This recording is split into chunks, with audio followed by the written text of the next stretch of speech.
तहत दिल्ली आ रहे देश के लाखों किसानों को मनोहर लाल खट्टर की सरकार ने और आदित्यनाथ की सरकार ने दिल्ली के बॉर्डर पर रोक रखा है। सड़कें खुदवा दी गई, वाटर कैनन और लाठियां और अश्रु गैस चलाई गई। 46 दिन के अंदर 65 किसान कुर्बानी दे चुके। हाड़ कपकपाती सर्दी के अंदर, बारिश और ओलों के अंदर भूखे प्यासे किसान न्याय की गुहार लगा रहे देश की राजधानी के बॉर्डर के ऊपर बैठे हैं। और आज देश के उच्चतम न्यायालय, देश के सुप्रीम कोर्ट ने भी इस पूरे मामले को लेकर गहरी नाराजगी जताई है और वार्ता की विफलता पर निराशा भी जताई है।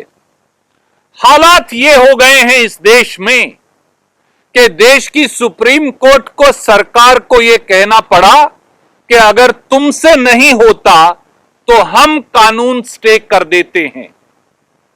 इससे बड़ी नाकामी, इससे बड़ी विफलता, इससे बड़ा नकारापन, इससे ज्यादा जिद और अहंकार शायद 73 साल में किसी सरकार के साथ नहीं हुआ होगा। मोदी जी अब भी समय है कि जाग जाइए। अब तो सुप्रीम कोर्ट ने भी लताड़ लगा दी, आपकी नाकामी पर मोहर लगा दी, वार्ता की विफलता पर निराशा जता दी। प्रधानमंत्री नरेंद्र मोदी जी को सामने आकर इस देश से माफी मांगनी चाहिए, देश के किसान और अन्नदाता से माफी मांगनी चाहिए और तीनों कानून खत्म करने की घोषणा करनी चाहिए। देश के किसान की केवल एक मांग है, कोई दूसरी मांग नहीं। तीनों काले कानून खत्म करिए। और प्रधानमंत्री जी, इससे कम देश के किसान को कुछ मंजूर नहीं। जब मोदी सरकार खुद कानूनों में 18 संशोधन करने को तैयार है तो साफ है कि यह कानून गलत है। अगर ये कानून गलत हैं तो प्रधानमंत्री मोदी और भाजपा सरकार इनको निरस्त करने, इनको खारिज करने की घोषणा करने से गुरेज क्यों कर रही है? प्रधानमंत्री जी, क्या पूंजीपतियों के सिक्कों की खनक के आगे इस देश की सरकार का जमीर अब बिक गया है? सवाल यह है।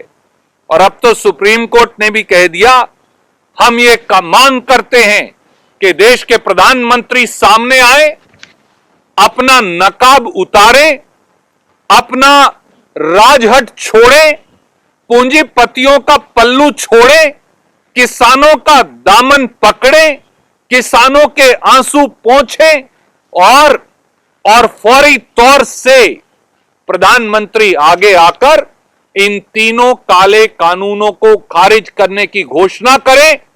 और अब सीधे प्रधानमंत्री उसके बाद देश के किसान संगठनों से, जो आंदोलनकारी हमारे किसान भाई बैठे हैं लाखों की संख्या में दिल्ली की सीमा पर, प्रधानमंत्री माफी मांगकर 60 किसानों को श्रद्धांजलि देकर, 65 किसानों को श्रद्धांजलि देकर सीधे उनसे वार्तालाप करें कानून खत्म करने के बाद। यह हमारी मांग है।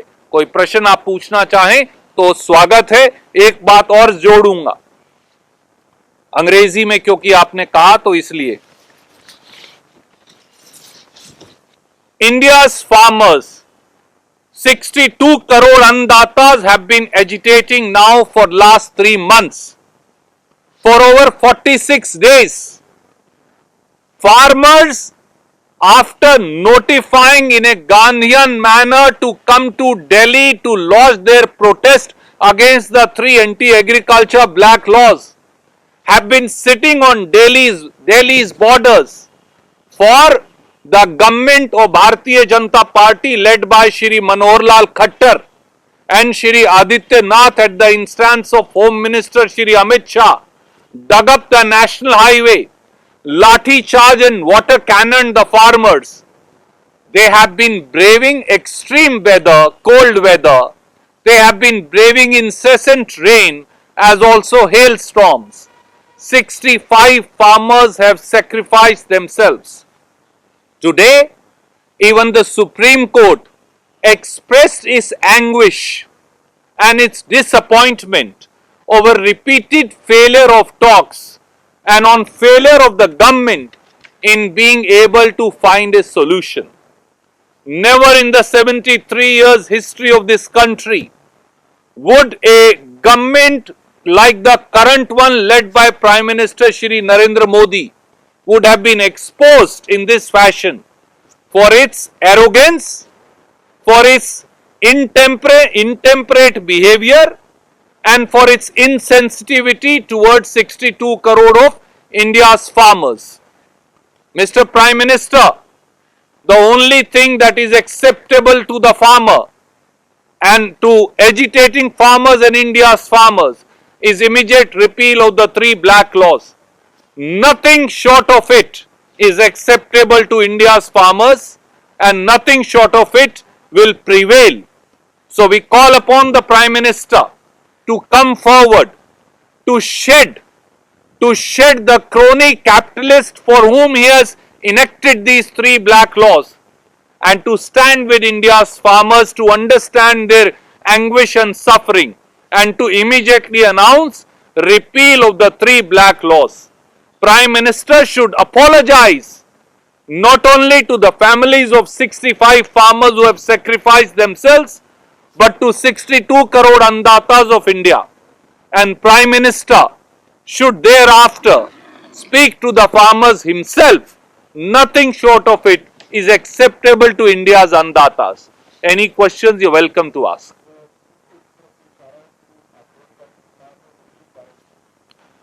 सीधे सीधे जिम्मेवारी अगर किसी की है इस आंदोलन के लिए तो वो श्री अमित शाह, श्री मनोहर लाल खट्टर और श्री आदित्यनाथ की है।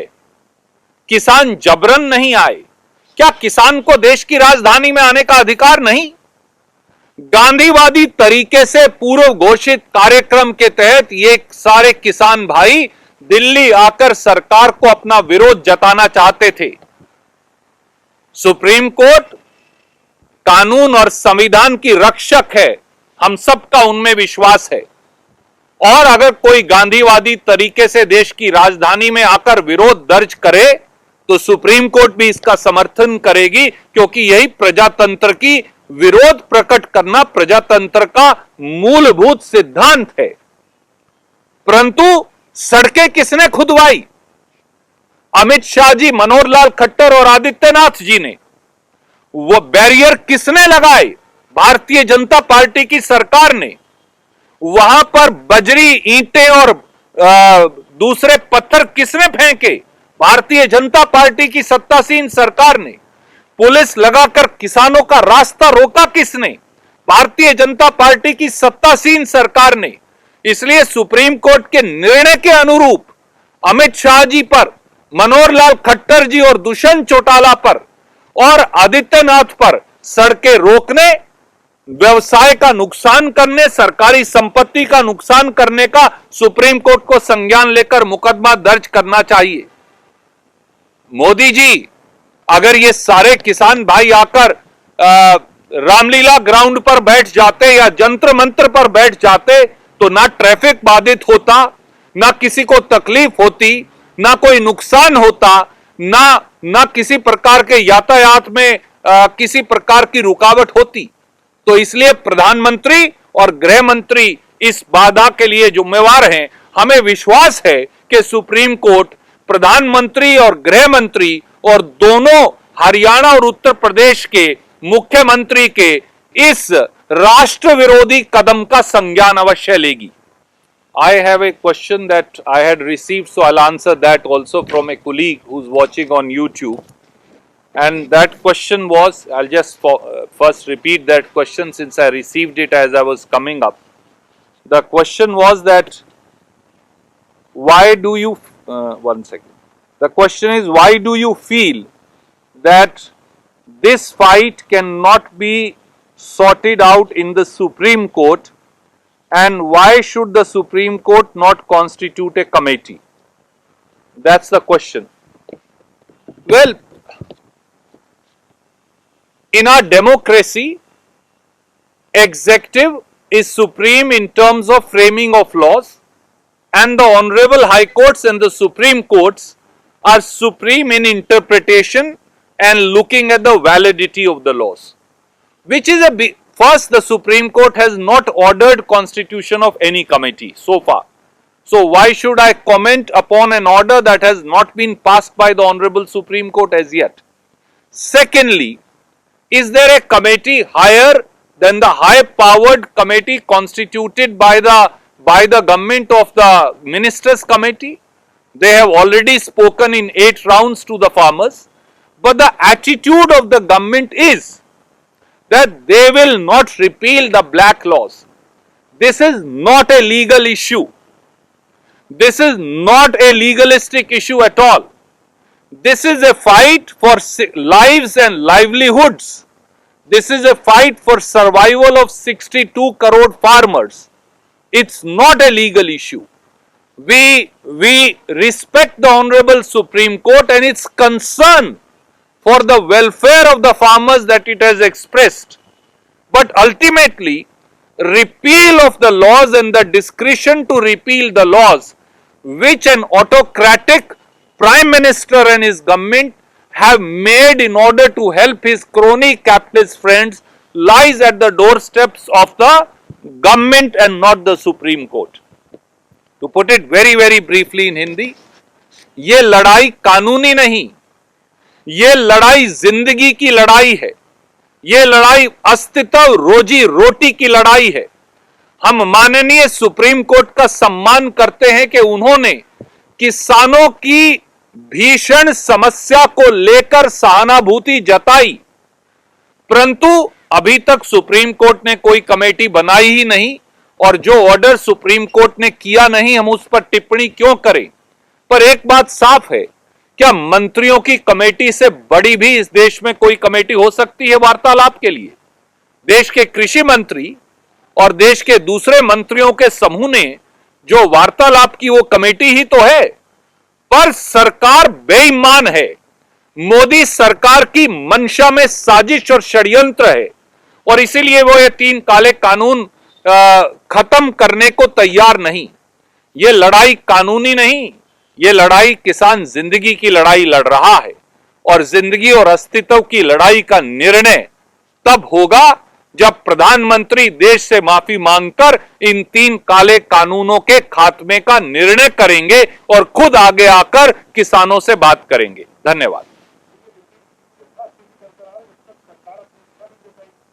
आदरणीय मित्र, देश की सुप्रीम कोर्ट ने आज जिस प्रकार से निराशा जाहिर की वार्ता की विफलता को लेकर, मुझे लगता है कि सुप्रीम कोर्ट के न्यायाधीश भी एक तरह से अपने आप को इस वार्ता की विफलता और किसानों की निराशा और किसानों की तकलीफ को वो भी महसूस कर रहे हैं। पर मुझे ये बताइए, क्या सरकार ने पहले से ही एक कमेटी नहीं बना रखी और देश के कृषि मंत्री उस कमेटी के सदस्य हैं? देश के मंत्रियों गण का समूह और सबसे बड़े अधिकारी उस कमेटी के सदस्य हैं। सवाल कमेटी बनाने का नहीं, सवाल मोदी सरकार की बेईमानी का है, सवाल मोदी सरकार की मंशा और षड्यंत्र का है, जो 3 काले कानून खत्म ही नहीं करना चाहती। इसीलिए देश का किसान कानूनी लड़ाई नहीं लड़ रहा, वो तो बॉर्डर पर बैठा है, वो तो मोदी सरकार से लोहा ले रहा है, क्योंकि उसके लिए ये लड़ाई कानूनी नहीं, उसके ये लड़ाई रोजी रोटी अस्तित्व और जिंदगी की है। वो अपनी जिंदगी की आखिरी लड़ाई इस अहंकारी सरकार से लड़ रहा है, जिसने पूंजीपतियों के आगे घुटने टेक रखे।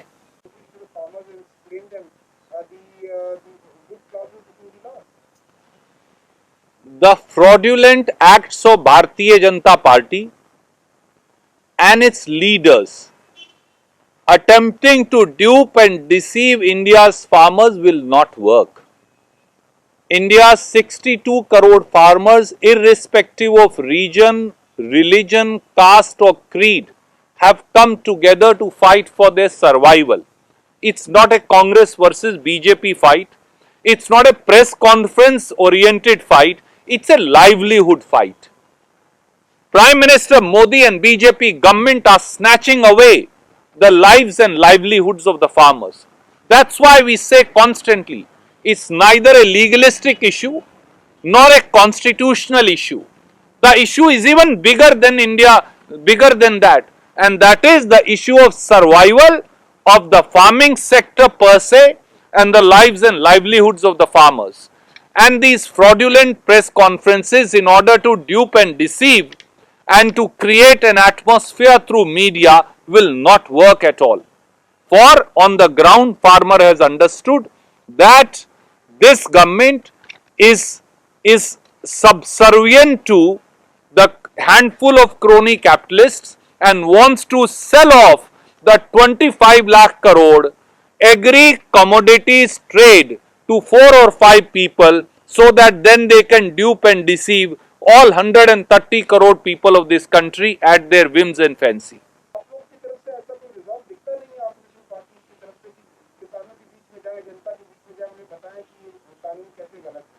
आदरणीय मित्र, भारतीय जनता पार्टी की पहली महापंचायत का कैमला गांव करनाल में क्या हाल हुआ ये आपके चैनल ने भी दिखाया।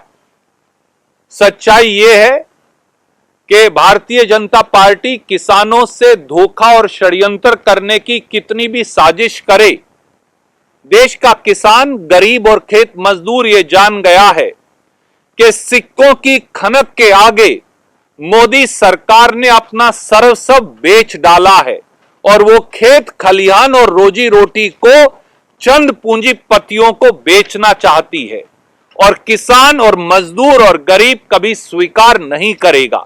इसलिए भाजपा का ये मिथ्या प्रचार और षड्यंत्रकारी व्यवहार चलने वाला नहीं। इसका यही हश्र होगा जो कल दुर्भाग्य से श्री मनोहर लाल खट्टर की किसान महापंचायत का हुआ है।